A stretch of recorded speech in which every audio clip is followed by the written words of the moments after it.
All right, so for our official first lesson of our new semester here, our first 2 units actually are going to be talking about right triangles and specifically right triangle trig.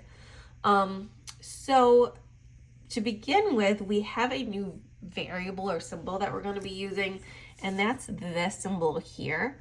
This is called theta, and it's a Greek letter, and we usually use it to label angles. So we could use like an X or something, but like I said, if we refer to angles, a lot of times you'll see this theta around, and this theta usually denotes an angle. So if you see that, it's just a variable that refers to an angle. And like I said, it's called theta. So our first question says, are these triangles below similar? If so, write a set of proportions for the corresponding sides. So are the triangles similar? Well, that refers back to our similarity criteria that we talked about last semester. And we have 3 different criteria we could use to possibly say whether triangles are similar or not. That was angle, angle, side, angle, side, where the angles were congruent but the sides were proportional, or side, side, side, where all the sides were proportional.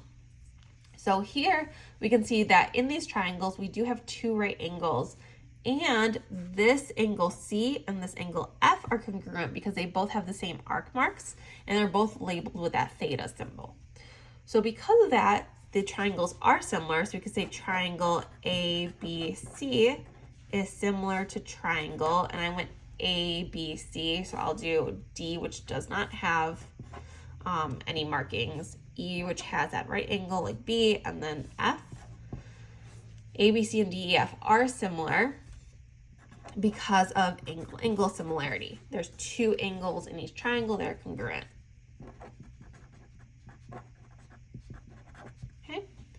Now, if I want to write a set of proportions for the corresponding sides, I can write that this shorter side AB,